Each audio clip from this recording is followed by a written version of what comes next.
एक बेलपत्री में 3 पत्ती होती हैं।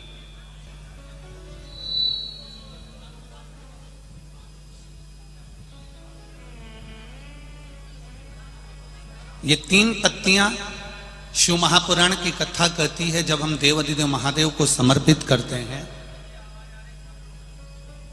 जब हम भगवान शंकर को ये 3 पत्तियां समर्पित करते हैं, तो हमारा वर्तमान, हमारा भविष्य और हमारा पूर्व का किया हुआ जो भाग है वह भी, केवल एक बेलपत्र जब हम भगवान शंकर को समर्पित करते हैं, तो हमारा वर्तमान, हमारा भविष्य और हमारा भूत जो निकल गया, वो तीनों ही भगवान शिव उसको संवार देते। मात्र एक बेलपत्र का फल इतना प्रबल है कि एक बेलपत्र मात्र भगवान शंकर को समर्पित कर देने से हमारा निश्चित समय अवधि गणना सब स्वीकार कर लेते हैं भगवान शंकर।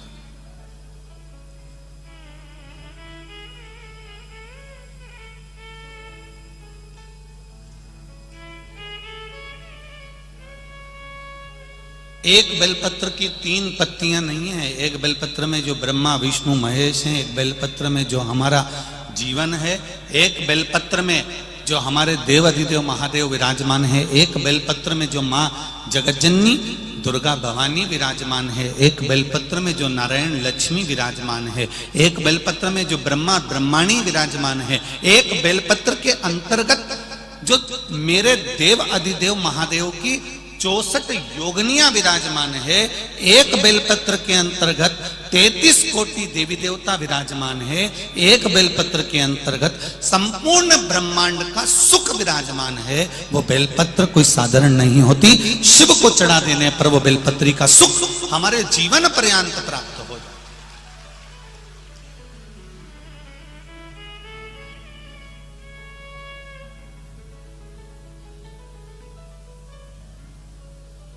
केवल एक बेलपत्र हमने जो देवाधिदेव महादेव को समर्पित करी, उसका सुख हमको अपार सुख प्रदान कर देता।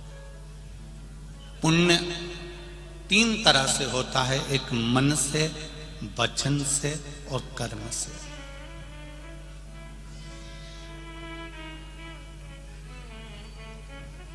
अब जरा ध्यान देना,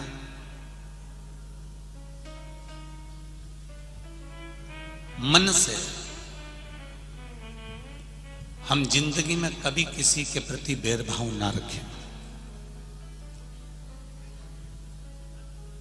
गलत अगर भोजन किया है तो हम गलत सोचेंगे,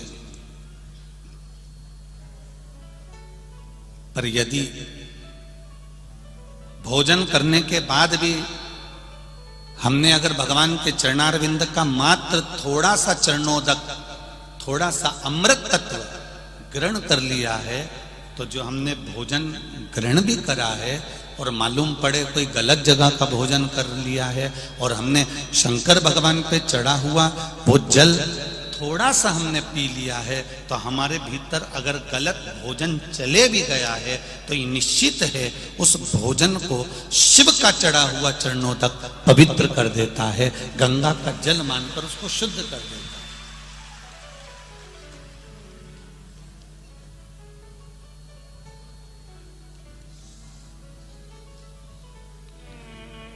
दो विष होते हैं, 2 तरह का विष होता है। एक विष भोजन में मिलाया जाता है और एक विष कानों में मिलाया जाता है। जरा ध्यान देना मालेगांव वालों और जितने लोग आस्था चैनल पर सुन रहे हैं वो भी। एक विष भोजन में मिलाया गया है और एक विष कानों में घोला गया है। ये 2 विष हैं। इसमें एक विष जो भोजन में मिलाया गया है, उस विष से तुम बच सकते हो, पर जो कानों में जहर उगला गया है उससे जिंदगी में कभी बचला नहीं जा सकता, कभी नहीं बच सकते। उससे कभी बचा नहीं जा सकता। आप उससे कितना भी प्रयास कर लो, नहीं बच सकते।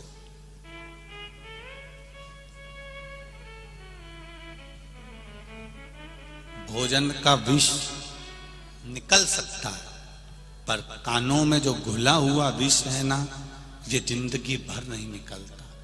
एक सास ने अगर बहू को अपशब्द कह दिया है, जेठानी ने देवरानी को अपशब्द कह दिया है, एक बेटे ने बाप को अपशब्द कह दिया है, एक भाई ने भाई को अपशब्द कह दिया है, एक बहन ने बहन को अपशब्द कह दिया है, किसी मोहल्ले के व्यक्ति ने, कॉलोनी के, सोसाइटी के व्यक्ति ने अपशब्द कह दिया है। एक बार अपशब्द किया और वो अपशब्द जीवन पर्यांत तक रहता है, मरते दम तक वो अपशब्द समाप्त नहीं होता। जब तुम उसको देखते हो तब तुम्हारा खून खोल जाता है, इसने मेरे साथ ऐसा किया,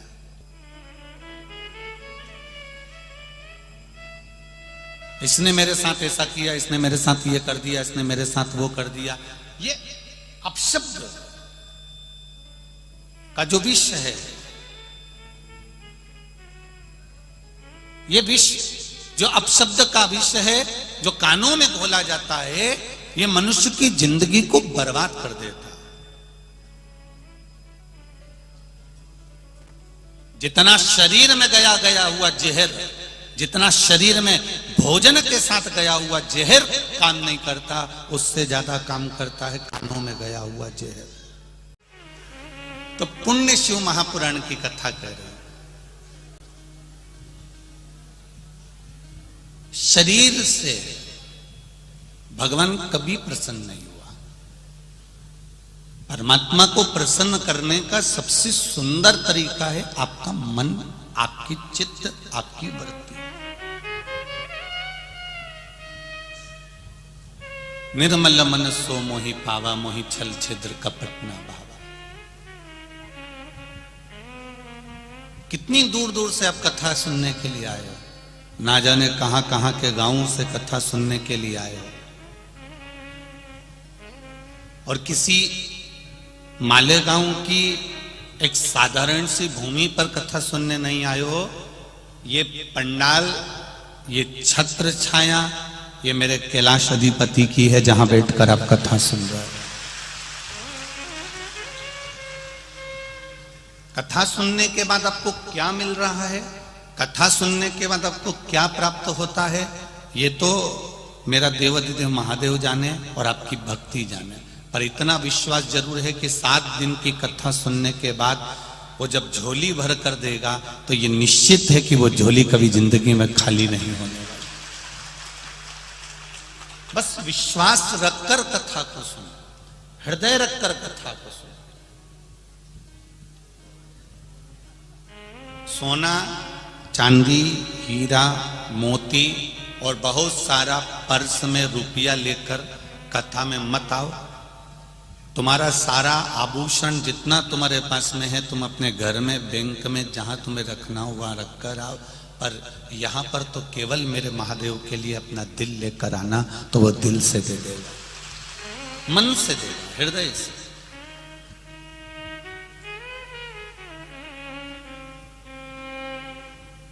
पुण्य की कमाई किसको कहते हैं?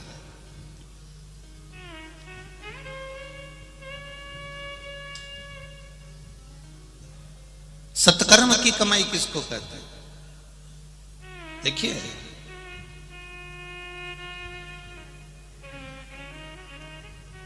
पुण्य की जो कमाई होती है वो कहीं ना कहीं हमें अच्छा फल प्रदान करती है।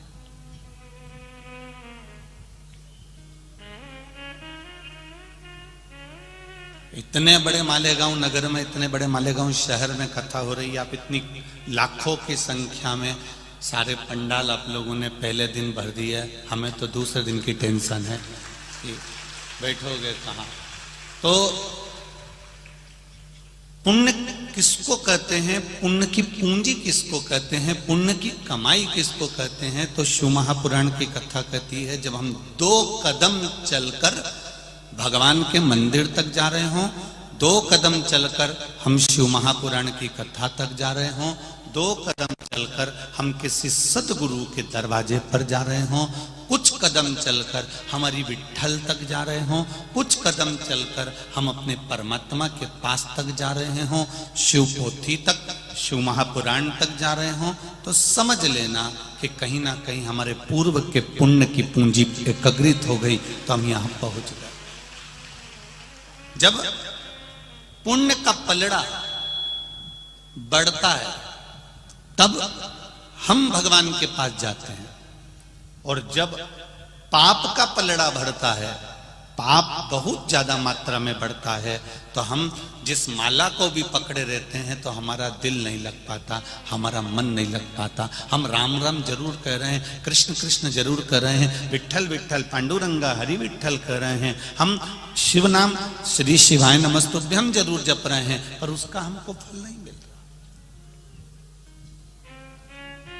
पाप जब बढ़ता है तो भजन छुड़वा देता है, पाप जब बढ़ता है तो भक्ति छुड़वा देता है, पाप जब बढ़ता है सत्संग छुड़वा देता है, पाप जब बढ़ता है तो शिव पुराण छुड़वा देता है, पाप जब बढ़ता है तो हमारा सत्संग छुड़वा देता है, और पाप जब बढ़ता है तो कहीं ना कहीं हमारे जिनसे जो अच्छे हैं, जिनसे हम पूर्व में से पहले से लगे हुए हैं, उन अच्छे व्यक्ति का संग भी हमारा पाप हमसे छुड़वा देता है और बुरी संगत में ले जाकर बिठा देता है, वो बुरी संगत तक ले जा, ये हमारा पाप बढ़ता है।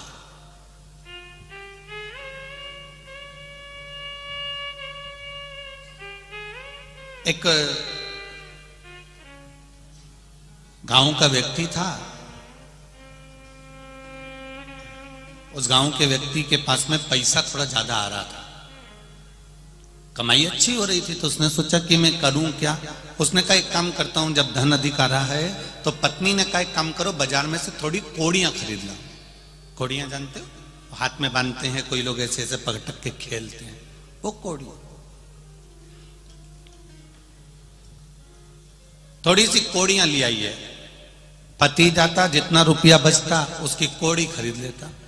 अब कोड़ी इकट्ठी कर करके रखने लगा, ढेर कोड़ियों का ढेर लग गया, पूरा घर, पूरा गोडाउन कोड़ियों से भरा गया।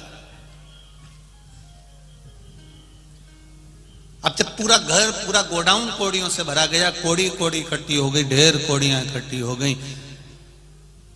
एक दिन नगर का राजा बीमार पड़ गया, और नगर का राजा बीमार पड़ा तो उसको देखने के लिए जो वैद्य आए, डॉक्टर आए, उन्होंने कहा इसको एक बीमारी हो गई है, वो बीमारी ठीक करने के लिए कोड़ी लाना पड़ेगी और उन कोड़ियों को जलाना पड़ेगा, जलाकर उसकी राख तैयार करना पड़ेगा। जब कोड़ियों की राख तैयार होगी, वो राख इसके शरीर पर अगर मलेंगे तो इसका शरीर ठीक हो जाएगा। अब नगर में देखा तो कोड़ी नहीं थी, महल में देखा तो कोड़ी नहीं थी, राजनगर में घर में देखा तो कोड़ी नहीं थी, ढूंढ ढूंढ के कोड़ियों को थक गए, कोड़ी नहीं मिली। पूरा मार्केट भी देखा गया, पूरा नगर का एक एक बाजार देखा गया, पर कोड़ी नहीं मिली। तब किसी ने कहा, एक गांव का व्यक्ति सुबह सुबह आता है, सारी कोड़ियां खरीद के ले जाता है, कोड़ियां उसके यहां मिल सकती है। वो गया उनके पास में, जाकर राजा के जितने सेवक थे उन्होंने हाथ जोड़कर कहा कि तुम्हारे पास में कोड़ियां हैं? उसने कहा है, पर मेरे पैसे से खरीदी हुई है, मेरी पूंजी से खरीदी हुई, मेरे धन की कोड़ियां हैं, मेरे पास में कहीं फ्री की कोड़ियां नहीं, चोरी की कोड़ियां नहीं।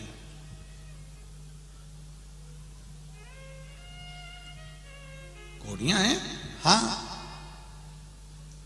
लाओ जरा कोड़ियां दो।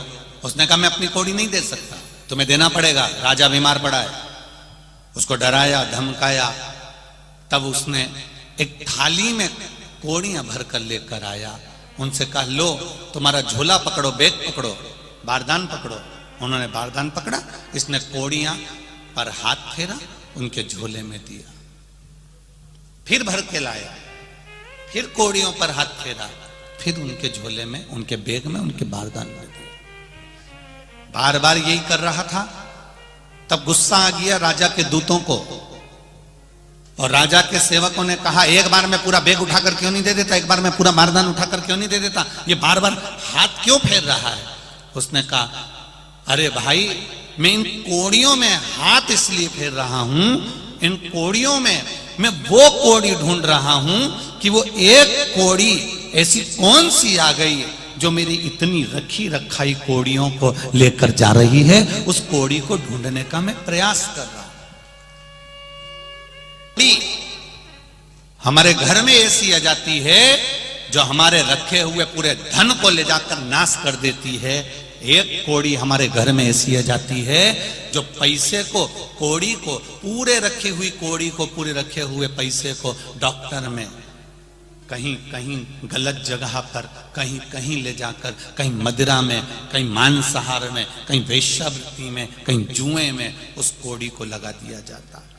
एक कोड़ी हमारे घर में ऐसी आती है जो हमारा पूरा घर बर्बाद कर देती है, और एक कोड़ी सत्कर्म की, अच्छी पुण्य की ऐसी आ जाती है जो हमारे मालेगांव में शिव महापुराण की कथा करवा देती है। ये कोड़ी का फल,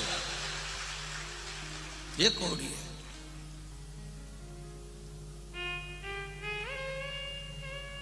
आप आई हो, इतने मेरे भाई बहन यहां पधारे हुए हैं, मेरी माताएं आई हैं, यहां मेरे भाऊ लोग आए हुए हैं।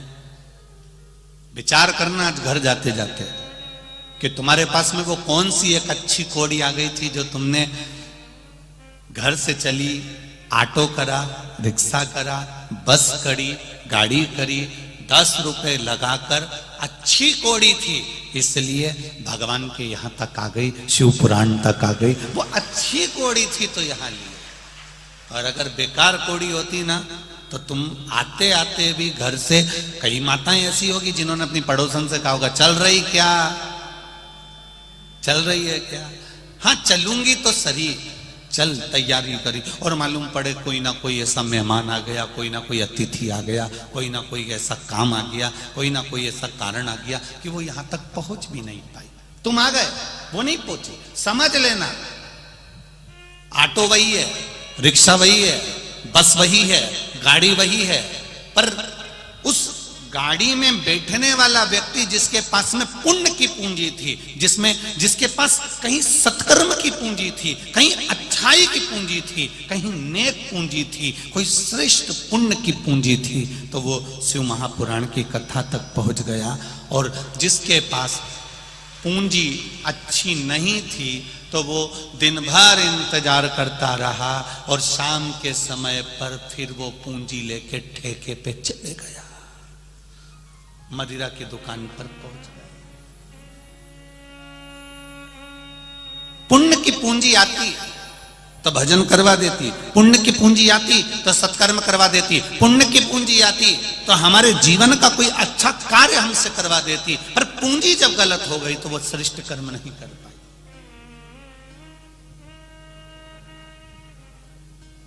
मत बुरे कर्म कर बंदे, वरना पछताएगा, भगवान की आंखों से तू बच नहीं पाएगा, तू बच नहीं पाएगा।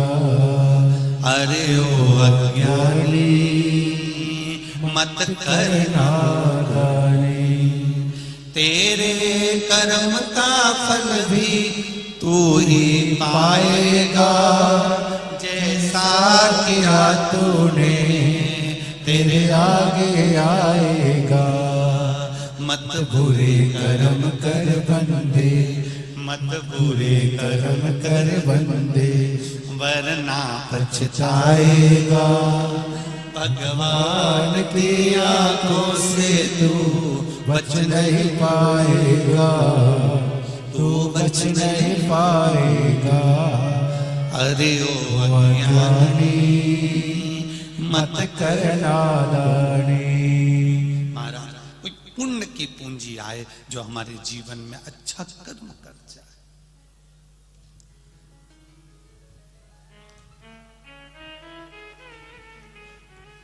शरीर से पुण्य करना और आत्मा से पुण्य करना, इन दोनों में अंतर।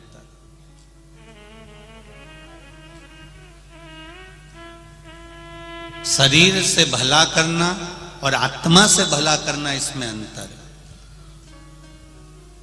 शरीर से सत्कर्म करना और आत्मा से सत्कर्म करना, इसमें अंतर है। जरा ध्यान देना। यहाँ इतनी सारी माताएं बैठी हैं, मेरी जीजियां बैठी हैं, मेरी बहनें बैठी हैं।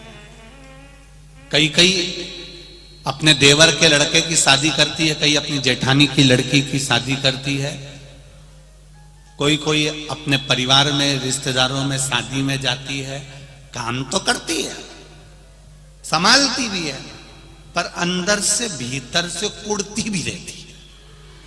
कभी कभी ऐसा भी होता है। हाँ, शादी भले कर रही हूं मैं, काम भले कर रही हूं, पर इसकी मां ने मेरे साथ जो जो करा मैं कभी जिंदगी में नहीं भूल सकता। अब शरीर से काम कर रही है, फैलारा उठा रही है, सेवा कर रही है, पर अंदर से कुड़ भी रही है।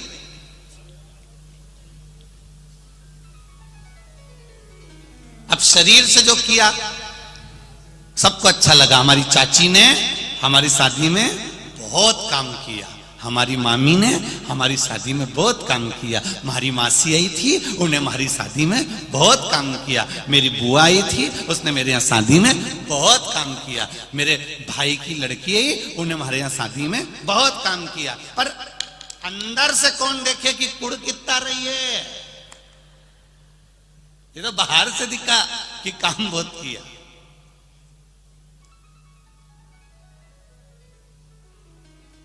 भीतर से कौन ने देखा? शिव महापुराण की कथा कर रही है, भले शरीर से आप काम करो ना करो, पर शिव पुराण कर रही है आत्मा से हमेशा सबका भला करते हुए चलो, क्योंकि आत्मा वहां तक जाएगी। शरीर जाएगा क्या वहां तक? अरे बोलो री मालेगांव वाली जी जी, शरीर जाएगा? नहीं जाएगा। जाएगा क्या? वही आत्मा, वही जीव, वही चित्त, वही वृत्ति, वही छोटा सा जीव जाएगा, वो आत्मा जाएगी। अब शरीर से तो तुमने अच्छा काम करा, पर मन से अच्छा काम नहीं कर पाए, आत्मा से अच्छा काम नहीं कर पाए, इस हृदय से तुम सत्कर्म नहीं कर पाए, तो फिर काहे का तुम्हारा काम किया तुमने?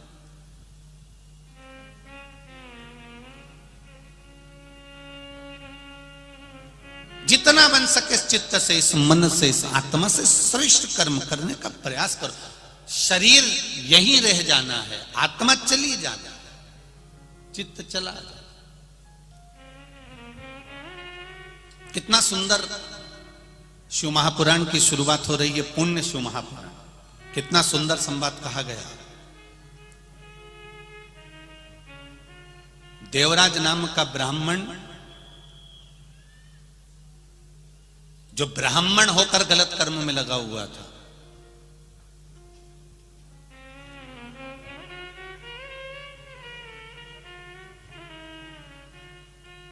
शिव महापुराण की शुरुआत देखिए। देवराज नाम का ब्राह्मण जो ब्राह्मण होकर गलत कर्म में लगा हुआ है, शरीर गलत जगह पर लगा।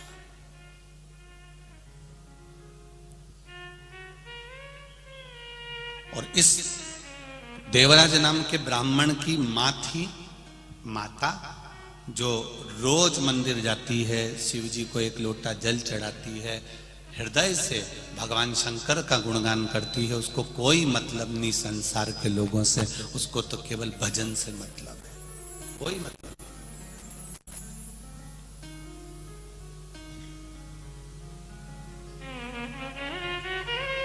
परिवार का, घर का, अगर एक व्यक्ति भी शंकर भगवान को जल चढ़ा रहा है,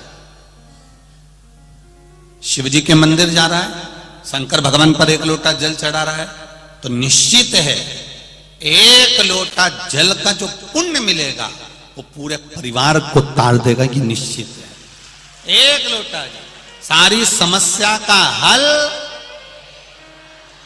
जरा जम के बोलो जरा अच्छे, सारी समस्या का हल। कौन सा युग चल रहा है? जम के बोलो जरा, शिव युग चल रहा है। कलि युग तो लोग भूल गए है। रोज पहले सुबह से उठते थे और घर में लड़ाई झगड़ा क्लेश, ना जाने कोई नल में बाल्टी लगाए तो लड़ने बैठ जाए, पानी भरने जाए तो लड़ने बैठ जाए। थोड़ी झाड़ू निकाल के कचरा इधर कर दे तो लड़ ले, कोई साइकिल रखी है गिर गई तो लड़ ले, नींबू गिरा दिया कोई सब्जी वाले ने तो झगड़ा कर ले। तो कितना झगड़ा होता था। अब जब से शंकर भगवान की कथा सुनना चालू करी है, बोलो रे मालेगांव वाले, ईमानदारी से बोलना, गांव गांव से आए हो, किसी गांव में तुमने झगड़ा करते हुए देखा है किसी माताओं को आपस में? नहीं, क्योंकि शिव भक्ति का इतना बल हो गया कि माताएं तो माताएं, पुरुष, युवान बच्चे, छोटे छोटे बच्चे भगवान शंकर की भक्ति में ऐसे डूब गए कि एक लोटा जल लेकर मंदिर में जाते हैं, शिव जी को चढ़ाते हैं। मंदिर अगर पानी लेकर नहीं गए तो झाड़ू लगा देते हैं, सफाई कर देते हैं, पूरा मंदिर क्लीन कर कर बेलपत्री से, फूल से भगवान शंकर का श्रृंगार कर देते हैं। इसको कहते हैं शिवयुग। समाप्त हुआ कलयुग, वो शिवयुग उनके हृदय में समाहित।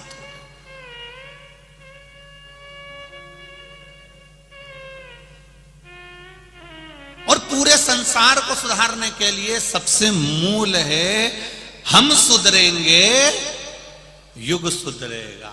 हम अपने आप को संवार रहे हैं, हम अपने आप को सुधार रहे हैं। और जिस दिन हम सुधर गए उस दिन पूरा परिवार, घर, मोहल्ला, कॉलोनी, कुटुंब और हमारा नगर, हमारा क्षेत्र अपने आप सुधर जाएगा। एक व्यक्ति के सुधरने से सुधर, हम सुधारें, अपने आप को सुधारें। पर हम थोड़ा उल्टे चलते हैं। सास बहू को सुधारना चाहती है पर खुद नहीं सुधरना चाहती। बहू सास से आस लगा के बैठी है कि मेरी मम्मी के पास खूब है, मेरी सास के पास खूब है, उनके पास में एक से बढ़कर एक साड़ी, उनके पास में एक से बढ़कर एक रकम। बहू सास से आस लगा के बैठी है, मेरी सास के पास खूब है, सास मुझे देगी। पर मेरा बहुओं से निवेदन है, तुमने कभी सास को कुछ दिया? जब तुमने कुछ नहीं दिया तो फिर आस काय को लगा के बैठी है कि वो देगी? अगर तुम मायके जाती और मायके से अपने पति के कपड़े लेके आई, अपने बच्चों के कपड़े लेके आई, अपनी छोरी का कपड़ा लेके आई, अपने कमरे को सजाने का सामान लेके आई, गई थी बैग भर के सामान लेके आई। जब यहां से गई थी तो एक बैग था, आई तो 4 बैग लाई।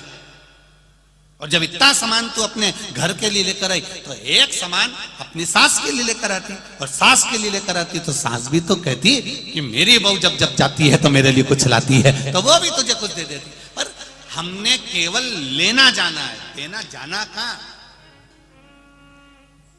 और आस लगा के बैठी है, दिवाली पे मेरी सास से मैं कहूंगी मेरे को हार दे दो, दिवाली पे मेरी सास से कहूंगी मुझे पाटली दिला दो। सास भी सोच के बैठी है, आ तो जरा, आ तू एक बार आ जा बस। कभी एक शब्द मुंह से नहीं बोले, मीठा नहीं बोले, कभी प्रेम के वाक्य नहीं बोले, प्रेम के शब्द नहीं बोले, और क्या क्या चैन दे दो, अंगूठी दे दो, हार दे दो। तो वो भी इंतजार कर रही, तू बोल, बस तूने एक शब्द बोला और उन्हें फिर नीचे से लेके ऊपर तक उखाड़ दिया। फिर उखाड़, फिर कहने वाली ने तुरंत कह दिया किसी के पिताजी रख के नहीं गए थे। उसने फिर बोलना चालू करा। तो क्यों, किस लिए? हमने क्या दिया है, हमने क्या प्रदान किया, हम क्या दे रहे हैं, हम क्या प्रदान कर रहे हैं? हम लेने की आशा रख रहे हैं पर देने की आशा। शिव पुराण कहती है हम भगवान शंकर को एक लोटा जल जब घर से ले जाते हैं पानी भरकर, शंकर भगवान को जब चढ़ाते हैं, वो जल का पात्र, वो लोटा खाली नहीं आता। तुमने जो शंकर भगवान के चरणारविंद का जो चरणामृत लिया है, जल लिया है, चरणोदक लिया है, वो उस लोटे में, कलश में डाल लिया, उसको लेकर आ रही हो, वो कलश खाली नहीं है, वो ना जाने कितने कुबेर के खजाने से भरा हुआ कलश है, वो खाली नहीं है, उसको भरा हुआ।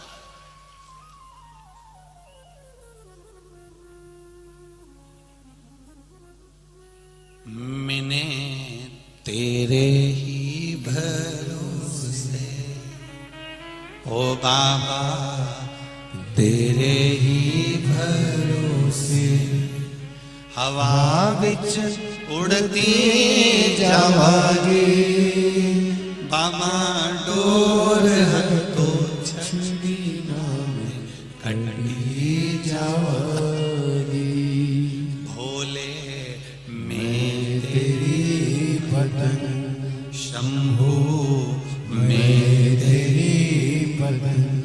हवा विच उड़ती जावागे बाबा डोर तो छटीला मन कटी जावागे।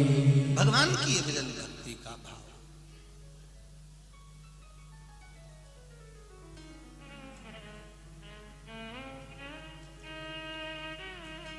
इसलिए बारंबार कहा महाराज,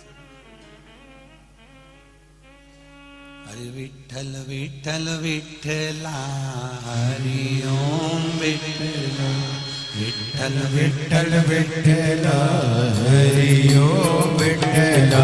ओ विठ्ठल विठ्ठल विठ्ठला हरि ओम विठ्ठला विठ्ठल विठ्ठल विठ्ठला हरि ओम विठ्ठला। ओ पंढरपुर में आवेला हरि ओम विठ्ठला पंढरपुर में आवेला हरि ओम विठ्ठला। अरे पंढरपुर में आवेला हरि ओम विठ्ठला पंढरपुर में आवेला हरि ओम विठ्ठला।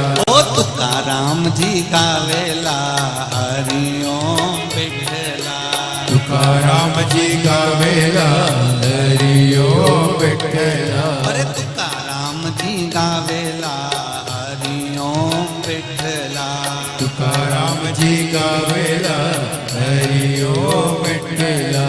विठ्ठल विठ्ठल विठ्ठला हरि ओम विठ्ठला विठ्ठल विठ्ठल विठ्ठला हरि ओम विठ्ठला। ओ विठ्ठल विठ्ठल विठ्ठला हरि ओम विठ्ठला विठ्ठल विठ्ठल विठ्ठला हरि ओम विठ्ठला।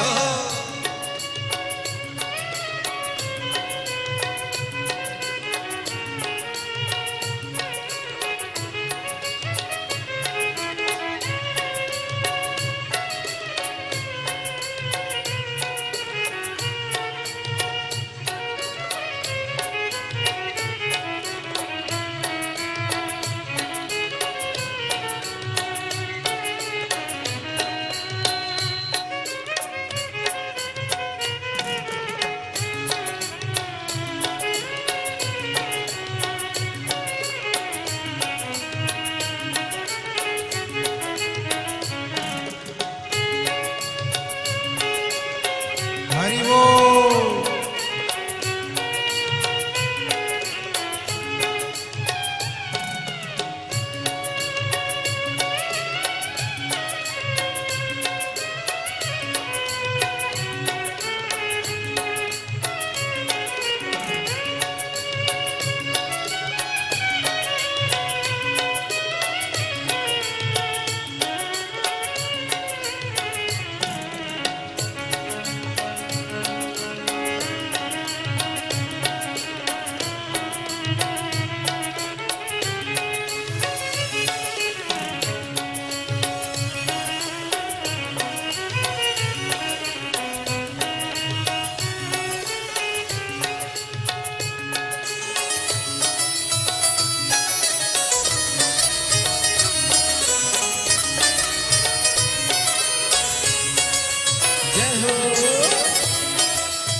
नामदेव जी गावेला हरि ओम विठ्ठला नामदेव जी गावेला हरि ओम विठ्ठला। ओ नामदेव जी गावेला हरि ओम विठ्ठला नामदेव जी गावेला हरि ओम विठ्ठला। ओ विठ्ठल विठ्ठल विठ्ठला हरि ओम विठ्ठला विठ्ठल विठ्ठल विठ्ठला हरि ओम विठ्ठला। ओ विठ्ठल विठ्ठल विठ्ठला हरि ओम विठ्ठला विठ्ठल विठ्ठल विठ्ठला हरि ओम विठ्ठला।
तुकाराम जी गावेला हरि ओम विठ्ठला तुकाराम जी गावेला हरि ओम विठ्ठला ओ विठ्ठल विठ्ठल विठ्ठला हरि ओम विठ्ठला विठ्ठल विठ्ठल विठ्ठला हरि ओम विठ्ठला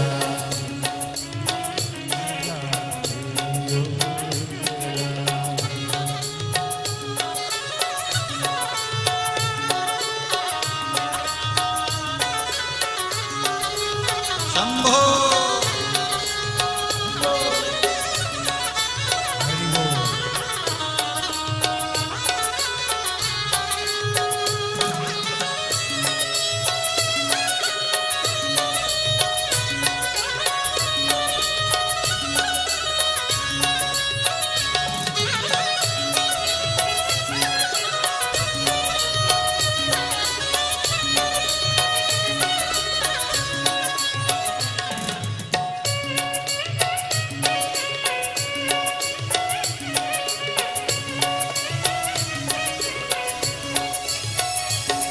ओ मालेगांव में आवेला हरि ओम विठ्ठला मालेगांव में आवेला हरि ओम विठ्ठला अरे मालेगांव में आवेला हरि ओम विठ्ठला मालेगांव में आवेला हरि ओम विठ्ठला अरे विठ्ठल विठ्ठल विठ्ठला हरि ओम विठ्ठला विठ्ठल विठ्ठल विठ्ठला हरि ओम विठ्ठला ओ विठ्ठल विठ्ठल विठ्ठला हरि ओम विठ्ठला विठ्ठल विठ्ठल विठ्ठला हरि ओम विठ्ठला विठ्ठल विठ्ठल विठ्ठला हरि ओम विठ्ठला विठ्ठल विठ्ठल विठ्ठला हरि ओम विठ्ठला विठ्ठल विठ्ठल विठ्ठला हरि ओम विठ्ठला विठ्ठल विठ्ठल विठ्ठला हरि ओम विठ्ठला ओ विठ्ठल विठ्ठल विठ्ठला हरि ओम विठ्ठला विठ्ठल विठ्ठल विठ्ठला हरि ओम विठ्ठला आर हा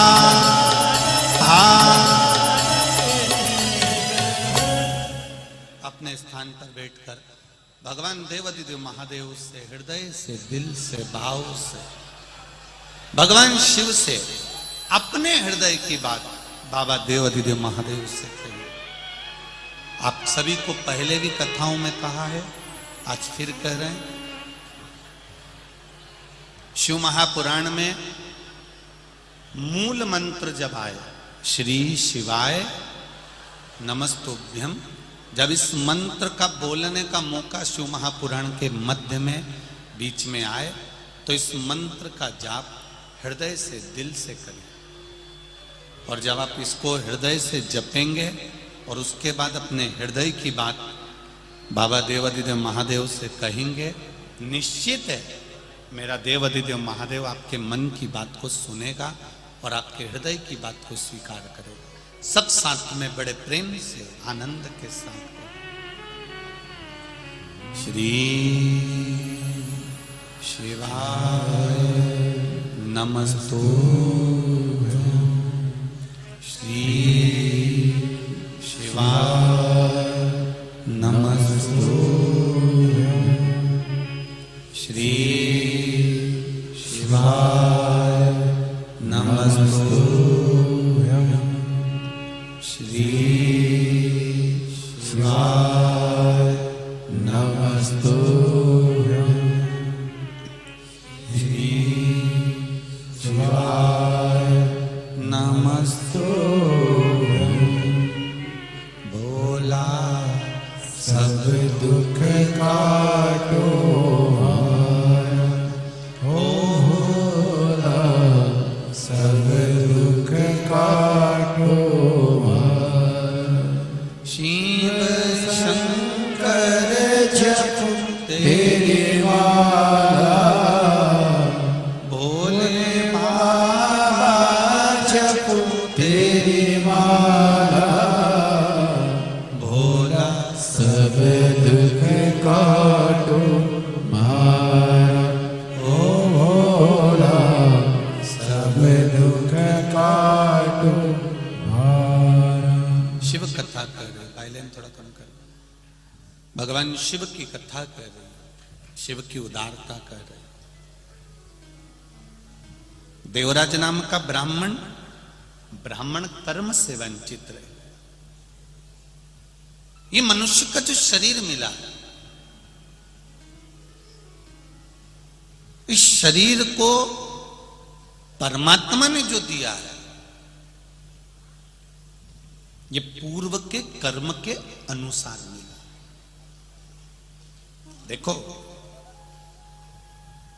अच्छा शरीर दिया तो पूर्व का कोई अच्छा कर्म होगा हमारा, तो भगवान ने हमको अच्छा शरीर दिया।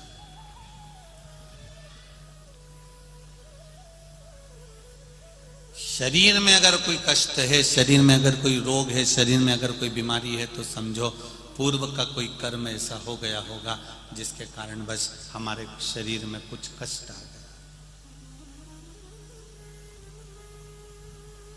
पर भगवान के भजन से, भगवान की भक्ति से, शिव भक्ति से, उस पूर्व के किए गए कर्म को हम थोड़ा थोड़ा काट सकते।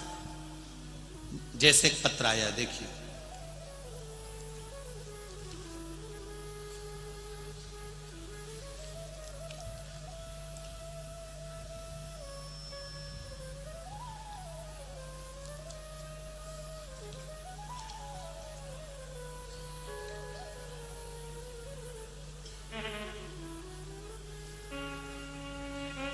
मोनिका ज्ञानेश्वर बड़गुजर, पता है टीवी सेंटर, औरंगाबाद, महाराष्ट्र से आए हैं। मोबाइल नंबर भी उनका लिखा है। कहीं बैठे हो तो हाथ हिलाइएगा, दोनों हाथ इस तरह से हिला देना। कहीं बैठे हो, अच्छा इधर है, ठीक है, दोनों हाथ हिला दो एक बार। दिख गए हो बेटा, दिख गए हो? हाँ, ऐसे हिला दो। श्री शिवाय नमस्ते। एक बार फिर से हाथ हिला दो, ठीक है। Monika Gyaneshwar Badgujar, TV centre, Aurangabad, Maharashtra. पूज्य गुरुदेव, मेरे पिताजी को लॉकडाउन जून के महीने में 2020 को मुंह में कैंसर हो गया था, जिसका फोटो मैं लगा रही हूं।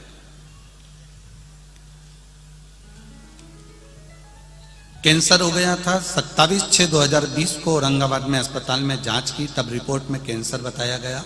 डॉक्टर ने 11/7/2020 को लॉकडाउन की बड़क स्थिति में ऑपरेशन किया।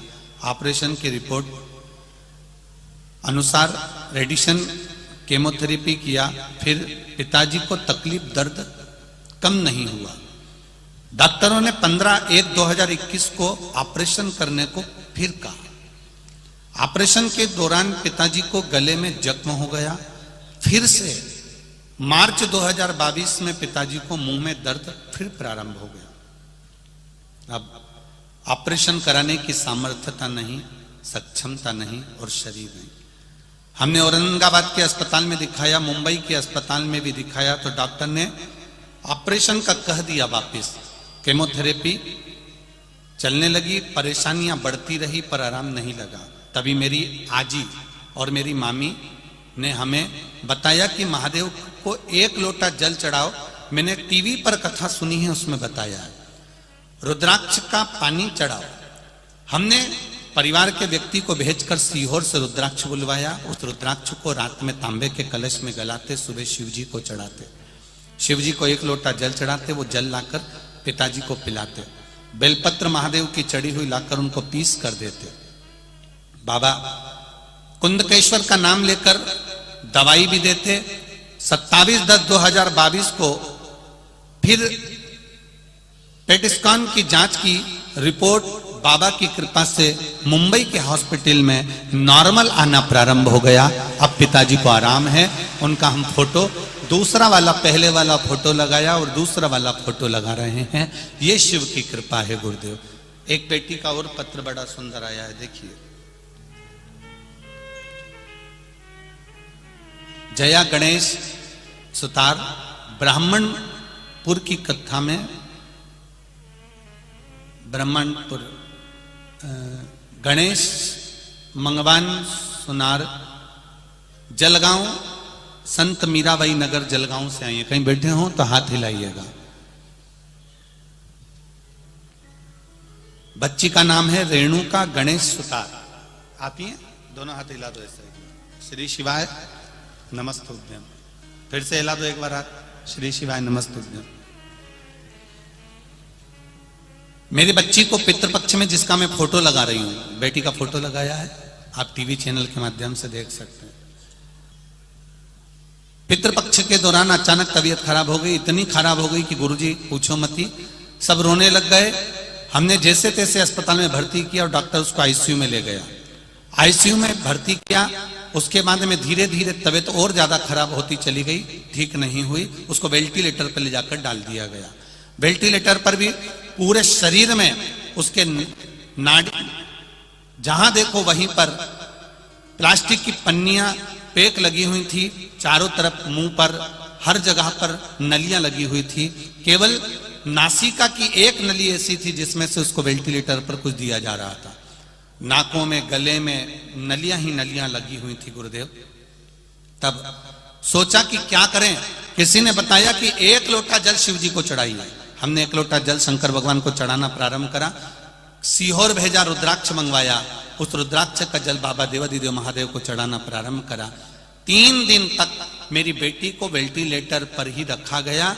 मैंने उस रुद्राक्ष का जल जैसे ही शंकर भगवान पर चढ़ा हुआ पानी उसके चेहरे पर और उसके होठ पर लगाना प्रारंभ करा, बाबा की कृपा से मेरी बेटी के शरीर में हलचल होने लगी और मेरी बेटी धीरे धीरे ठीक होकर आज मेरी बेटी मेरे घर आ चुकी है।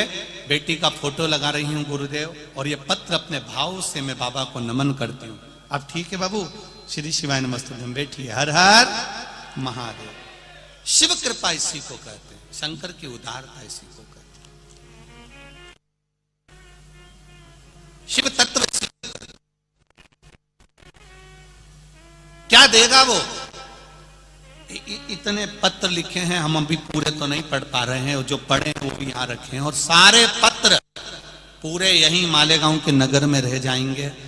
कभी इन पत्रों को कभी पढ़कर देखना। इन पत्रों में लोगों का जो उन्होंने कथा सुनी है, जो उन्होंने दिल से टीवी चैनल के सामने बैठकर जो मांगा है, जो एक लोटा जल शंकर को चढ़ाया है, जो एक बेलपत्र चढ़ाई है, उसका फल क्या मिला है, इन पत्रों में वर्णन किया गया है, इन पत्रों में बताया गया। आप दिल से रिझाओ उसको।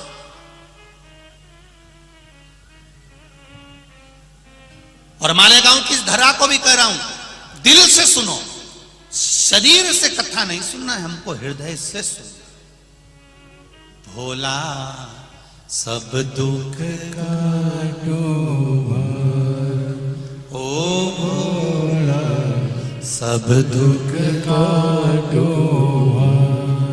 शिव शंकर जपू तेरी माला, भोले बाबा जपू तेरी माला, भोला सब दुख काटो भार, ओ भोला सब दुख काटो भार। जब तक उसकी कृपा नहीं हो तब तक हम कुछ नहीं कर सकते।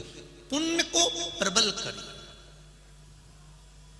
देवराज नामक का ब्राह्मण अपने श्रेष्ठ कर्म से वंचित था, पर उसकी मां शंकर के मंदिर जाती थी, भगवान शिव को एक लोटा जल समर्पित करती थी, दिल से भगवान को रिझाती थी। अब एक पत्र जरा देखिएगा, हमको भी आश्चर्य इस पत्र पर। जरा देखिए, इस पत्र को देखिए, शायद जिंदगी में ऐसा पत्र कभी नहीं आया होगा।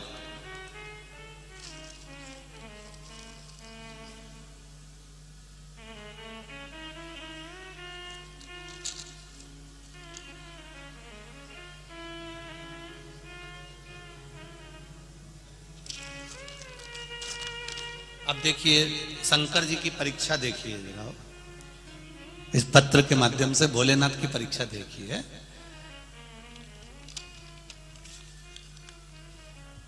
मेरा नाम मधुकर वामन पाटिल, उम्र है 70 साल।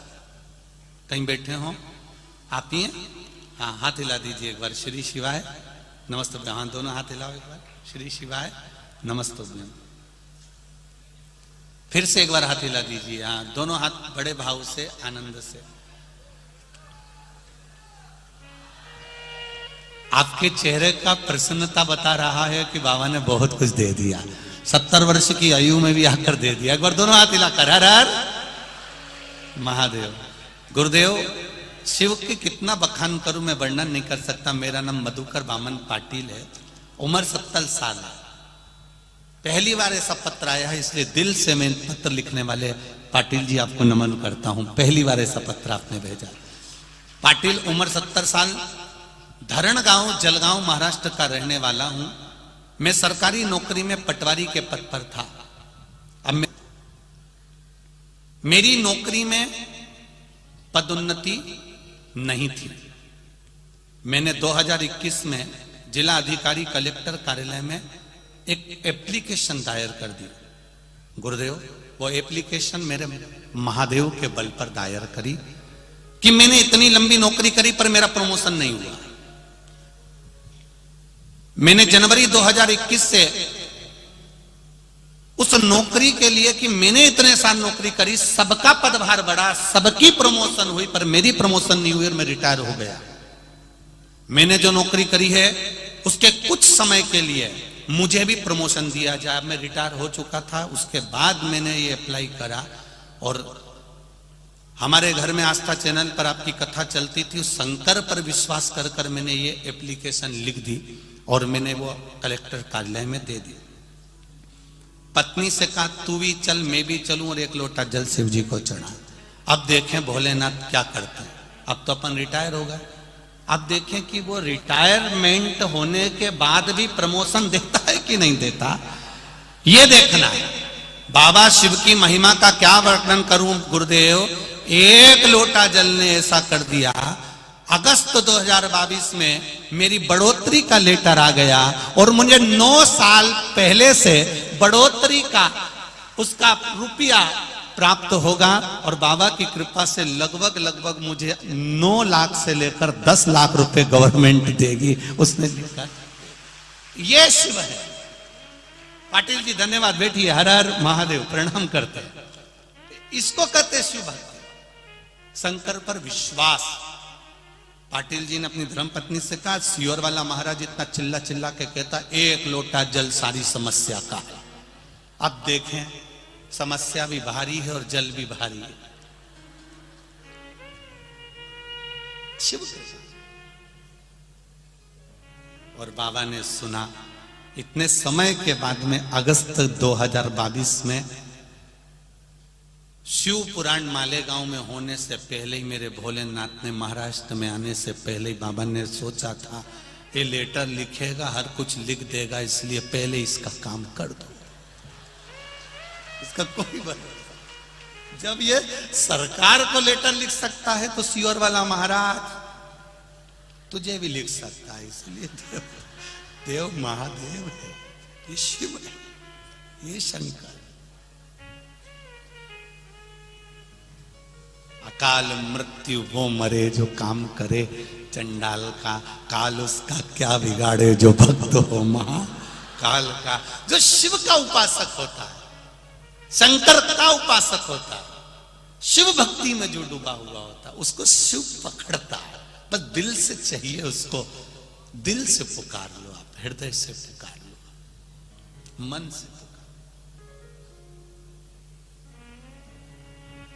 और जब दिल से पुकारोगे तो वो दिल से सुनेगा। नामदेव यहां वर्णन किया गया महाराज शिव तत्व की। देवराज नाम के ब्राह्मण की माता जल चढ़ा रही है। देवराज नाम का ब्राह्मण जो कर्म से वंचित रह गया, ब्राह्मण कुल में जन्म लेने के बाद भी अगर हम ब्राह्मण कर्म नहीं कर पाए, भगवान का भजन नहीं कर पाए, ये जरूरी नहीं है कि आप ब्राह्मण होकर वेद और शास्त्र पढ़िए, ये जरूरी नहीं है कि आप ब्राह्मण होकर किसी मंदिर की सेवा करिए। ब्राह्मण होने के बाद एक कर्म जरूर करिए कि गायत्री की उपासना करिए, शिव नाम की उपासना करिए, राम नाम, कृष्ण नाम, जो तुम्हारा अधिष्ठात्र देव है, जिसको तुम भज सकते हो, जिसका तुम स्मरण कर सकते हो, उसका भजन करिए।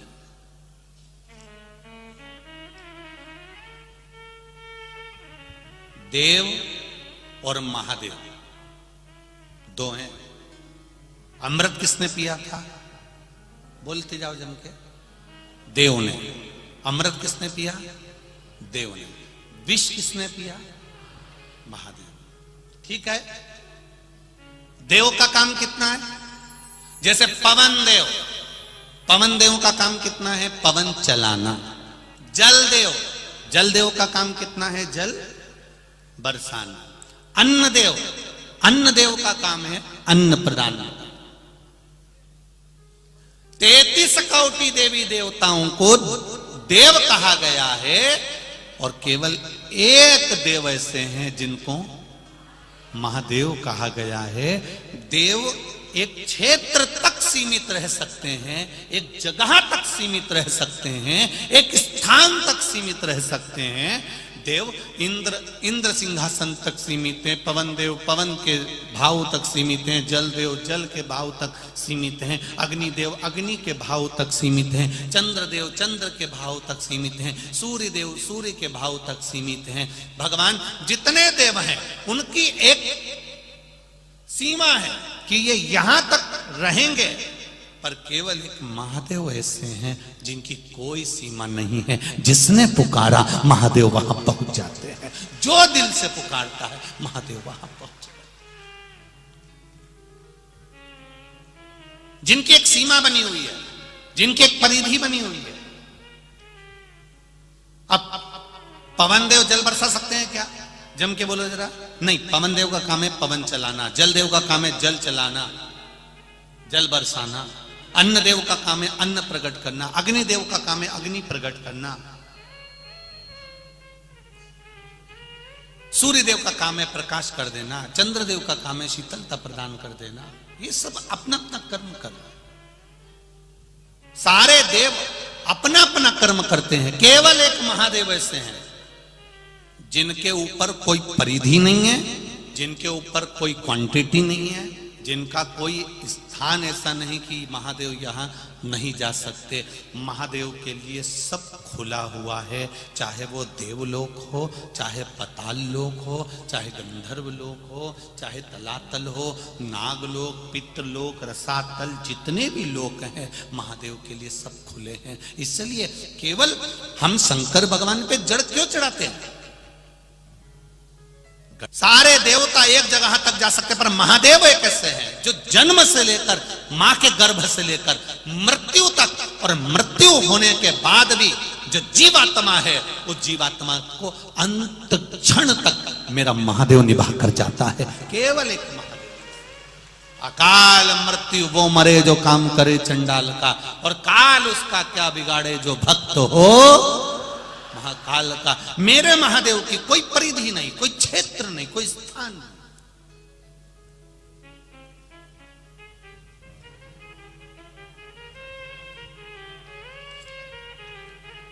जैसे एक मंत्री होते हैं, एक मिनिस्टर होते हैं, साहब ये हेल्थ मिनिस्टर हैं, हेल्थ का कार्य देखेंगे, ये माइंस का काम देखेंगे, ये खदानाती का कार्य देख रहे हैं, ये गृह मंत्री हैं, पूरे गृह का कार्य देखेंगे, साहब ये इस चीज का कार्य देखेंगे। ऐसे हमारे देवता हैं, ये काम देखेंगे, ये अग्नि का काम अग्निदेव, जल का काम जल देव, पवन का काम पवन देव, इंद्र देव, ये सब ये कार्य देखेंगे। पर इनके ऊपर भी एक होता है जो सब कुछ देखता रहता है, वो मेरा देव अधिदेव महादेव है। उसको ये नहीं है कि कौन ने पुकारा कौन ने नहीं पुकारा, उसको तो केवल देखना है कि मेरे हैं। इसने जिंदगी में एक लोटा जल शंकर भगवान को चढ़ाया है, ये एक बार चलकर मेरे दरवाजे तक गई है। शिव महापुराण की कथा जो मालेगांव में हो रही है, ये अपना घर छोड़कर, कई ऐसे भी होंगे मालेगांव में जो सोच के बैठे होंगे बहुत भीड़ है कैसे जाऊं, बहुत भीड़ है कैसे जाऊं, बहुत भीड़ है कैसे जाऊं। तो भगवान भी बोलता है भीड़ का टेंशन मत ले, चीन में मरने की भी भीड़ लगी हुई है। भीड़ का टेंशन मत ले, केवल शिव पुराण के चक्कर में मैंने उसको चीन तक रख रखा है, अभी इंडिया नहीं भेजा है, क्योंकि श्री शिवाय नमस्तुभ्यम लोग इतना जप रहे, इतना जप रहे, इतना शंकर जी पे लोटा भर भर के जल चढ़ा रहे कि वायरस भी सोच रहा है जाऊं कि नहीं जाऊं, जाऊं कि नहीं जाऊं, वो वायरस भी सोच रहा है। तो वायरस से पूछा तू इंडिया क्यों नहीं जा रहा है, चीन में क्यों पड़ा है कि भाई इंडिया तो चले जाऊं पर वहां एक ही टेंशन है, सारी समस्या का है, एक लोटा जल। अगर मैं कहीं घुस भी गया तो ये एक लोटा दुनिया के लोग इतना पानी चढ़ाते हैं कि जैसे दिल के अरमा आंसुओं में बह गए, ये मुझे पानी में बहा देते हैं। इसलिए मैं इंडिया नहीं जा रहा हूं, बड़ी टेंशन है, सोच रहा है। कई बार वो चीन की बॉर्डर पे खड़े होके सोचता भी कूद जाऊं, इतने में बॉर्डर पे खड़े हुए लोग भी चिल्ला देते हारा हारा, तो वो वापिस चीन नहीं रह जाता, नहीं जाऊंगा, अब नहीं जाऊंगा। फिर हिम्मत करके बॉर्डर पे तैयार होके खड़ा हुआ। कौन कौन? वो वायरस, शायद 7F है, ऐसे कुछ है। फिर खड़ा हुआ, उसने फिर विचार करा, इतने में फिर इन्होंने चिल्लाना कि फिर वापिस मैं कूद गया।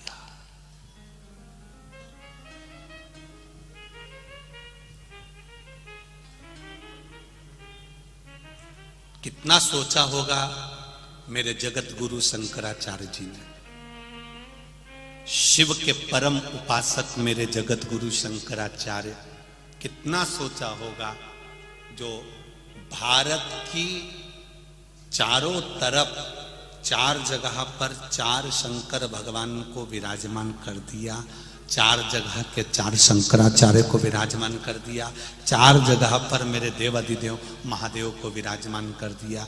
इधर रामेश्वर, उधर कृष्णेश्वर, जरा विचार करो कि उसने किस हिसाब से विराजमान करा होगा। 4 फुट पर 4 जगह पर 4 महादेव ऐसे विराजमान कर दिए मेरे जगत गुरु शंकराचार्य ने कि मेरे चारों तरफ भारत की भूमि को मेरे भोलेनाथ बैठे हुए हैं घेर कर, मेरे शिव बैठे, महामृत्युंजय बैठे। कर्म से वंचित रह गया। ब्राह्मण हो, ब्राह्मण कर्म करो, ये नहीं कि मंदिर में पूजन करो, ये नहीं कि वेद पुराण पढ़ो, ब्राह्मण होकर भगवान का भजन जरूर करो, गायत्री अवश्य करो, संध्या अवश्य करो, भगवत नाम अवश्य जपो।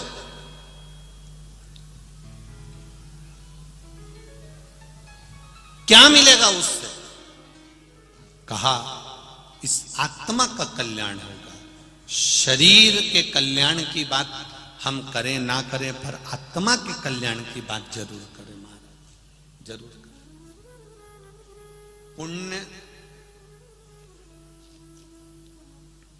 ये तुम जो कथा सुन रहे हो, ये बासी पुण्य का फल है, जिसको हमारे यहां पर संचित पुण्य कहा गया। और जो तुम इस शरीर के द्वारा, आत्मा के द्वारा आज करोगे, ये अर्जित पुण्य कहलाता है। एक होता है ताजा पुण्य, एक होता है बासी पुण्य। ताजा पुण्य किसको कहते हैं? जो तुमने अभी करा, अच्छा करा, भजन करा, कीर्तन करा, मंत्र जाप करा, नाम जाप करा, किसी भूखे को भोजन कराया, किसी प्यासे को पानी पिलाया, कोई परमार्थ का काम अगर आपने करा, तो ये ताजा पुण्य। और इसको कहते हैं अर्जित पुण्य। ताजा पुण्य मतलब अर्जित करा हुआ, अभी की अभी ताजा पुण्य। और संचित पुण्य जो पुराना है। अब पुराना पुण्य और ताजे पुण्य में क्या अंतर गुरुजी आप बताएंगे क्या? तो ताजा पुण्य और बासी पुण्य में क्या अंतर है? तो बासी पुण्य जो पूर्व में तुमने करा, उस पुण्य के फल से तुम कथा में आकर बैठ गए, ये बासी पुण्य का फल मिला, पूर्व का संचित पुण्य का फल मिला जो पूर्व में कर आए थे, आज कथा में आकर बैठ गए।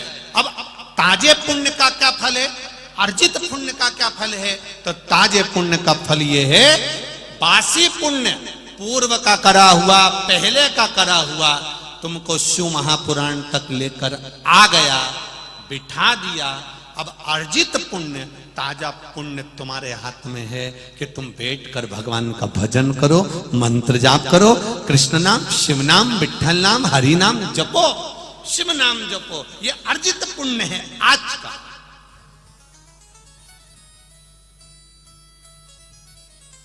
अब पुराना पुण्य संचित, आज का पुण्य अर्जित। आज के पुण्य को हमें बढ़ाना।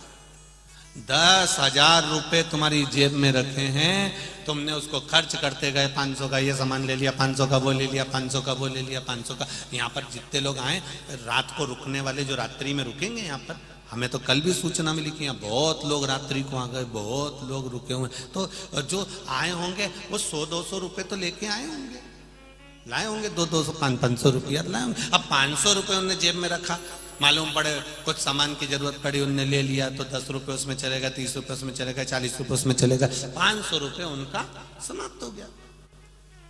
लेके आए थे।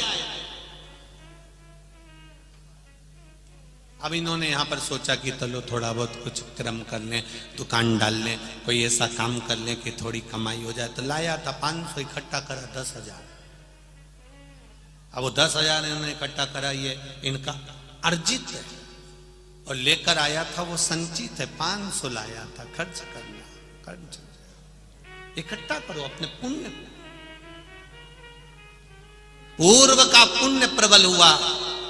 तब मालेगांव में ये पावन शिव महापुराण की कथा हो रही है, पूर्व के फल से हो रही है। और आज हम बैठकर भगवान का भजन करें, आज हम बैठकर भगवत नाम कीर्तन करें, शिव नाम को जपें, भगवान के नाम को जपें, ये हम अर्जित करें। अब पुण्य को अर्जित करें कि ये हमारा पुण्य हमारे साथ में रहे। देवराज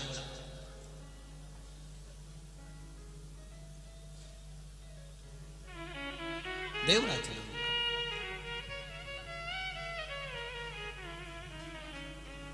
शरीर में तपन हुई, शिव मंदिर में चला गया,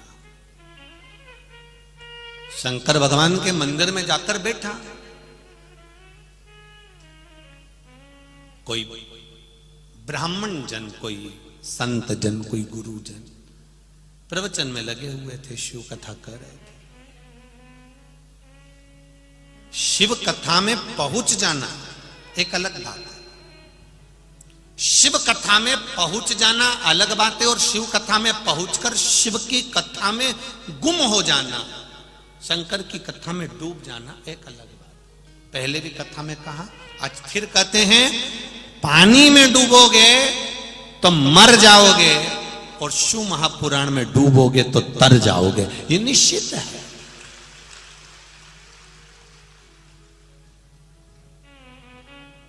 कथा में पहुंच जाना एक अलग बात है,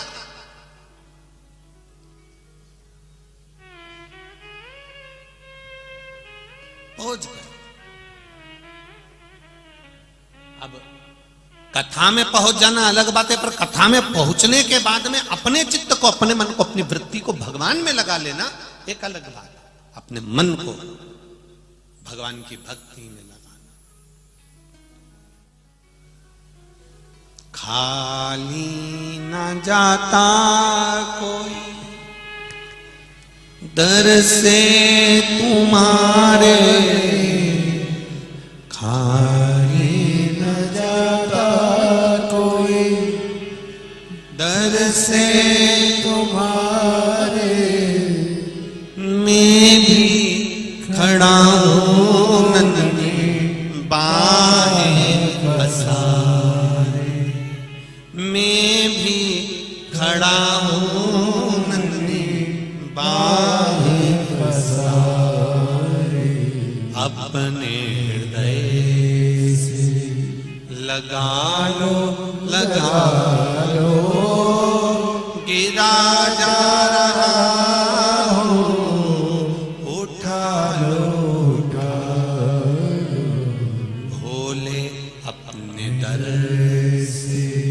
अब तो न टारो गिरा जा रहा हूँ, उठारो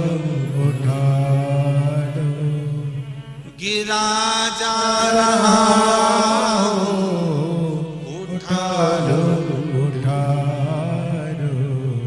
महाराज कुछ पूर्व का पुण्य था, इसलिए देवराज मंदिर तक पहुंच गया। पूर्व का पुण्य था।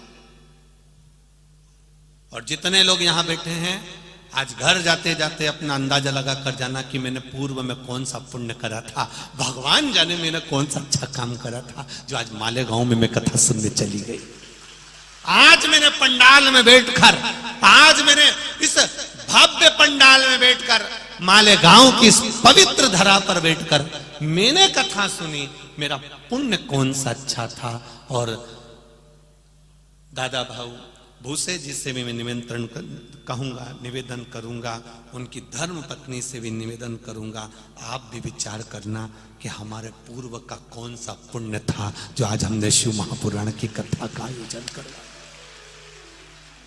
पूर्व का पुण्य, अर्जित पुण्य, संचित पुण्य, पूर्व का संचित पुण्य हमारा प्रबल हुआ तो हम यहाँ पहुंचे। रिक्शे में बैठकर जब घर जाओ, ऑटो में बैठ के घर जाओ, बस में बैठकर घर जाओ, गाड़ी में बैठ के घर जाओ, पति लेने आए, पत्नी, कोई भी घर का व्यक्ति लेने आए तो उसको एक बार तो जरूर कहना कि मैंने कौन सा पूर्व में अच्छा कार्य किया था जो आज मेरे को कथा सुनने को मिल गई। आज मैंने कथा सुनी, आज मैंने पूर्व का मेरा पुण्य आज प्रबल हुआ है। जैसे पुण्य की गुल्लक भराती है, गुल्लक फूटती है, तब कोई अच्छा गिफ्ट आता है। घर के बच्चे गुल्लक फोड़कर गिफ्ट लाते हैं और पुण्य की गुल्लक जब फूटती है तब जाकर शिव महापुराण की कथा श्रवण करने का सौभाग्य मिलता है। पुण्य प्रबल। देवराज का कौन सा पुण्य था जो देवराज शंकर जी के मंदिर पहुंच गया?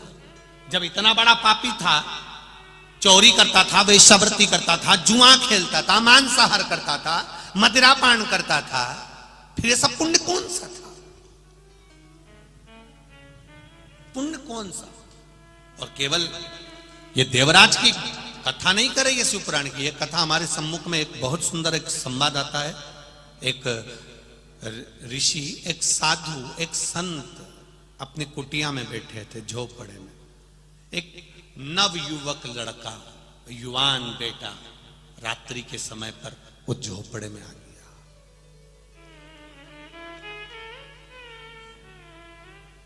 युवान बेटा उस झोपड़े में आया, संत को देखा, साधु को देखा, गुरुजी को देखा, तो जुवान बेटे ने, उस जवान नवयुवक लड़के ने हाथ जोड़कर कहा, गुरुदेव, गुरुवर, मैं आपके चरणों में रहना चाहता हूं, क्या आप मुझे स्वीकार करेंगे?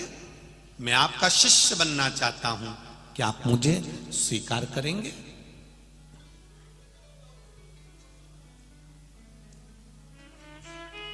मैं आपके चरणों में रहना चाहता हूं गुरुदेव, क्या आप मुझे स्वीकार करेंगे? गुरु जी ने कहा, क्यों नहीं, जब मेरे परमात्मा ने तुझे इस पृथ्वी पर रखा, उसने स्वीकार कर रखा है, तो मैं तो एक साधारण सा व्यक्ति हूं, मैं तुझे शिष्य स्वीकार करता हूं। पर गुरुदेव, मुझे कुछ कहना है। बोल, क्या कहना है? मैं जुआ खेलता हूं, मदिरा का नशा करता हूं, मांसाहार करता हूं, व्यभिचारी भी हूं, वेश्यावृत्ति भी करता हूं। गुरुदेव, क्या आप मुझे स्वीकार करेंगे? गुरुजी तो ठहाका लगाकर हंसे, खूब हंसे। गुरुजी ने कहा, ठीक है, मैं तुझे स्वीकार करता हूं। उस युवान लड़के को, युवा लड़के को, नवयुवक लड़के को लगा, मैंने गुरुजी से कहा कि मैं मदिरा पीता हूं, मैं वेश्यावृत्ति करता हूं, मैं जुआ खेलता हूं, मैं व्यभिचारी भी हूं, उसके बाद भी गुरुजी कह रहे हैं कि मैं स्वीकार करता हूं, मैं स्वीकार करता हूं। गजब, और हंस रहा है मुझे देखकर। गुरुजी ने कहा, मैं तुझे तू जो जो गलत काम करता है, सब गलत काम के साथ भी मैं तुझे शिष्य बनाने को तैयार हूं, मैं तुझे स्वीकार करता हूं, पर मेरी भी एक शर्त है। गुरुजी बोले शर्त यह है, मैंने तुझे स्वीकार करा, तुझे मुझे स्वीकार करना पड़ेगा। उसने कहा इसका मतलब क्या है, मुझे क्या करना पड़ेगा गुरु मंत्र लेने के बाद? मैं आपका शिष्य बन जाऊं तब मुझे क्या करना पड़ेगा? आपने मुझे स्वीकार करा, पर मैं आपको स्वीकार कैसे कर सकता हूं? तो गुरुजी ने कहा बस जो भी गलत काम करता है मेरे सामने कभी मत करना, मेरी उपस्थिति में कभी ना करना। गुरुजी ने कहा जो तुझे करना है कर, पर मेरी उपस्थिति में कभी नहीं करेगा। उसने मन में सोचा बताओ, गुरुजी के सामने कौन दारू पिएगा, गुरुजी के सामने कौन मदिरा नाश करेगा, गुरुजी के सामने कौन वेश्यावृत्ति करेगा, गुरुजी के सामने कौन जुआ खेलेगा, गुरुजी के सामने कौन गलत काम करेगा? ठीक है गुरुजी, आपने मुझे स्वीकार करा, मैं आपको स्वीकार करता हूं। गुरुजी ने कहा मेरी उपस्थिति में कभी गलत काम नहीं करेगा, यह संकल्प दे। संकल्प दिया, आपकी उपस्थिति में कभी गलत काम नहीं करूंगा, जा। चले गए। अब वो जैसे ही वेश्या के घर पहुंचा, वेश्यालय में पहुंचा, और जो वेश्या को देख रहा था तो उसको तो वेश्या में गुरु की झलक दिख रही थी। वेश्या में उसने कहा भागो। गुरुजी ने कहा था मेरी उपस्थिति में गलत काम नहीं करेगा, जब गुरुजी यहीं बैठा है तो अपन कैसे गलत काम करे? वापिस भागा। फिर गया मदिरा की दुकान पर, जो जाम उठाया, मदिरा का पात्र उठाया। इतने में जो मदिरा देने आया था उसकी आंखों में ऐसा लग रहा है जैसे मुझे गुरुजी देख रहे हैं। वहां से भी चला गया। जुआ खेलने बैठा, सामने वाला व्यक्ति बैठा था, उसमें गुरु की झलक दिख रही थी। 20 दिन हो गए, ना तो उसने पिया ना कुछ किया। गुरुजी उसके यहां पहुंच गए। गुरुजी ने जाकर उसको देखकर हंसकर पूछा क्या हाल चाल है रे तेरे, कैसा है? खूब हंसे गुरुजी, कैसा है रे?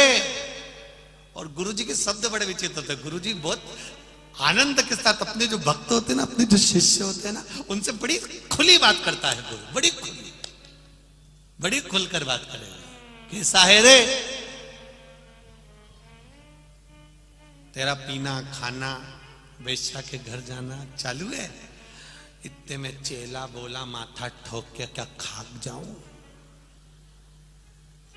पीने जाऊं तो तुम देखो, वेश्या के घर जाऊं तो तुम देखो, हर जगह पे तो तुम देखते हो, और तुम्हारी उपस्थिति में गलत काम करूं तो मुझे पसंद नहीं। तुमने सौगंध दिलाई थी, इसलिए यहां तक कि घर में भी रहता हूं तो छपरे का मकान है कबेलू का, कभी कभी रात को ऐसा सोता हूं तो टीन में और कबेलू में भी ऐसा लगता है कि तुम मुझे घूर घूर के देख रहे, इसलिए रात को भी कम्बल दो ओढ़ के सोता हूं कि कहीं गुरुजी मुझे ना देख ले। इतना गुरुजी ने कहा बस गुरु दीक्षा का यही लाभ है, गुरु कुछ नहीं छुड़ाता, अपने आप छूट जाता, अपने आप छूट जाता। दुनिया का कोई संत, कोई साधु, कोई गुरु ऐसा नहीं जो किसी का मदिरा पान छुड़ा दे, गलत काम छुड़ा दे। गलत काम छूटता नहीं है, गलत काम अपने आप छोड़ना पड़ता है। किसी की सामर्थ्य नहीं। कोई कृष्णा नदी में, कोई चंद्रभागा नदी में, कोई नर्मदा नदी में, कोई गंगा नदी में, कोई सरस्वती नदी में, कोई मंदाकिनी में, कोई गोदावरी में तुम्हें ले जाकर खड़ा कर दे और खड़ा करके बोल आज के बाद मदिरा नहीं पिएगा, बोल आज के बाद गलत काम नहीं करेगा। भले वो कसम खा लेगा, पर कोई माने? ऐसी ना जाने कितनी कसम खाई। जब शादी हो के उसकी धर्म पत्नी घरे आई, जब उसकी पत्नी घर में आई और वो गलत काम कर कर आया तो पत्नी ने अपने सिर पे हाथ रखा के कसम दी, बोलो मेरी कसम खाओ तुम कभी ऐसा काम नहीं करोगे। उन्हें कसम खा ली। पर उसके बाद भी गलत काम करके आया, पत्नी भी अभी तक जिंदा है। कुछ हुआ? क्योंकि उसने झूठी खाई थी। ऐसी कसम दुनिया में कितनी भी खिला दो, मंच से हम नीचे खड़े हो जाएं और खड़े होकर हम कसम दिला दें, आज के बाद कोई भी मदिरा का पान नहीं करेगा, आज के बाद कोई भी मदिरा नहीं पिएगा, हम कितनी भी शिव पुराण के सामने कसम दिला दे, पर तुम सुधरो, तुम सुधर ही नहीं। क्योंकि कोई के कसम दिलाने से व्यक्ति कभी नहीं सुधरता। व्यक्ति सुधरता है भीतर से, जब मन को पक्का बना लेता है, सोचता है मेरा महादेव मुझे देख रहा है, तब वो छोड़ देता है। तब वो गलत काम, व्यभिचार, सोच, मांसाहार, मदिरापान, जुआ, वैश्यवृत्ति, तब छोड़ता है। जुआ खेलने बैठा, उसको याद आ गया मेरा महादेव है। अग्निदेव एक जगह तक है, जल देव एक जगह तक है, इंद्रदेव एक जगह तक है, पर मेरा महादेव तो सब जगह पर है। जहां तुम जुआ खेल रहे हो वहां बैठा है। तो उसको समझ में आ गया मेरा महादेव देख रहा है, गलत काम नहीं करूंगा, मैं भगवान बैठा है, मैं गलत नहीं करूंगा, मैं मदिरापान। जब भीतर से सोच लिया तो छूट गया। भीतर से मन बनाओ पक्का कि मैं मदिरापान नहीं करूंगा, छूटेगी, पक्का है छूट जाएगी। मैं गलत काम नहीं करूंगा, छूट जाएगा। मैं व्यभिचार नहीं करूंगा, छूट जाएगा। मैं मांसाहार नहीं करूंगा, छूट जाएगा। भीतर से मन बनाना पड़ेगा। और हम मन बनाते हैं ऊपर से, ऊपर से मन बनाते हैं। आज के बाद मैं कभी जिंदगी में तुमसे बात नहीं करूंगी, बोल दिया तो बोल दिया, कभी जिंदगी में बात नहीं करूंगी। इतने में उसने गाड़ी पे बिठाया, सुनार की दुकान पे ले गया।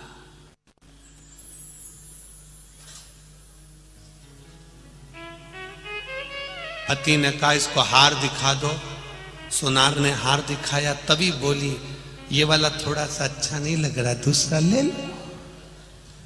अब पति बोला तू अब भी तो बोली थी तुमसे जिंदगी भर बात नहीं करूंगी। पत्नी बोली वो तो मैंने ऐसे ही कह दिया था, मुझे क्या मालूम था कि तुम मुझे सुनार की दुकान पे लेके आ जाओ। ऊपर से संकल्प नहीं लेना, अंदर का संकल्प मूल है। देवराज नाम का ब्राह्मण, और ये संकल्प हमारा पुण्य का संकल्प होना चाहिए, प्रबलता का।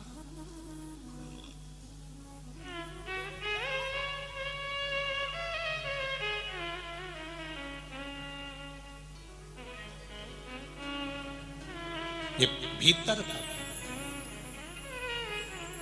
भक्ति करेगा तो बड़ा ही फल पाएगा, भक्ति से आत्मा का मेल धुल जाएगा।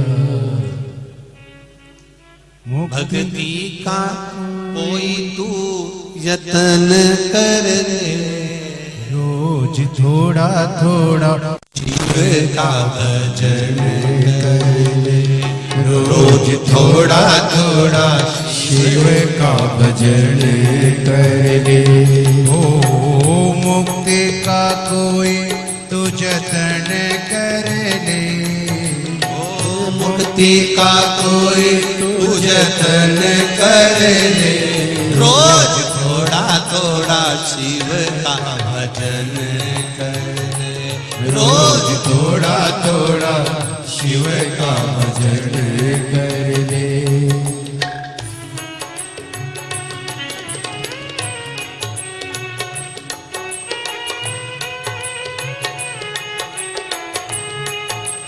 जय हो।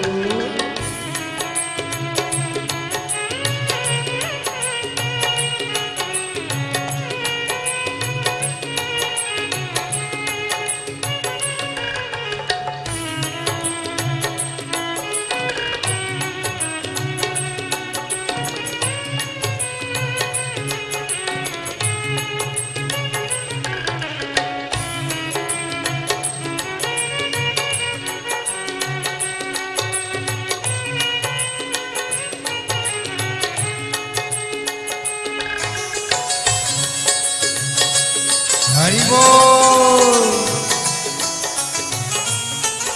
हे भोले।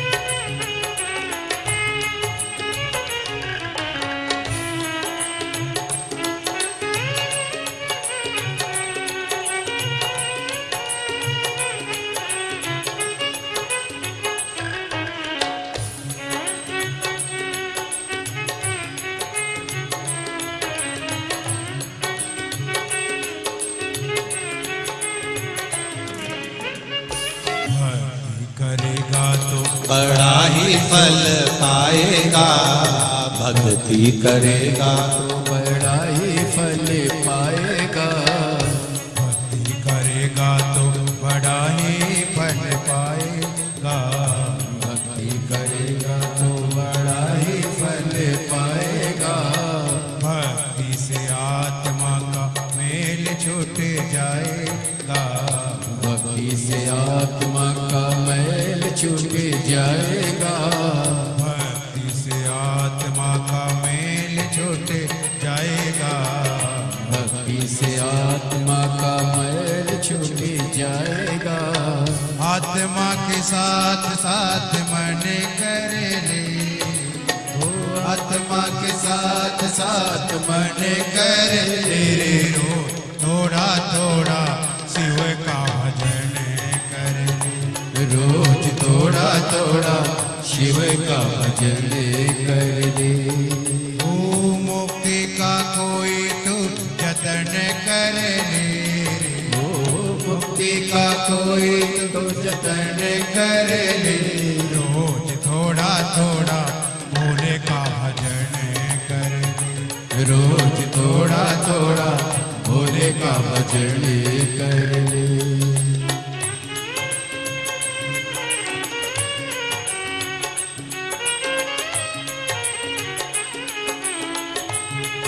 जय हो, जय जय श्री राधे।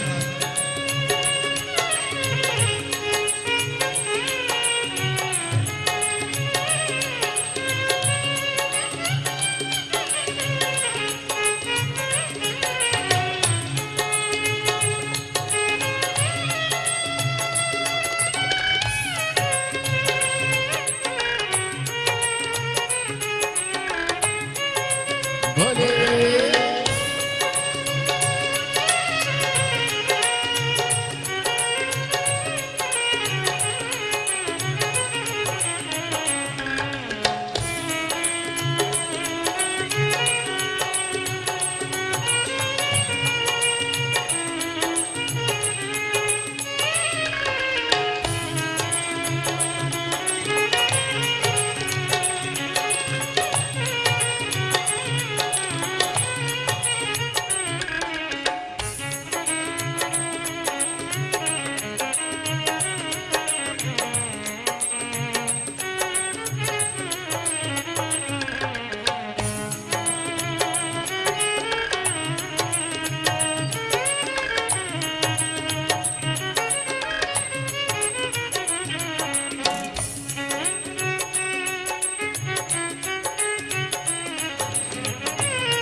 हरि बोल।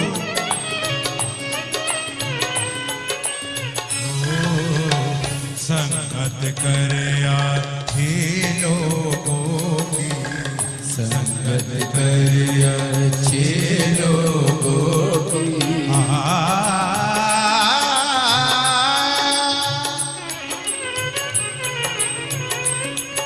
सारे दबा मगर सगमा बनिता। सारी दबा नि दबा मगमा बनिता। संगत करे आखी लोगों की। संगत कर अच्छे लोगों की। दवा मिलेगी सभी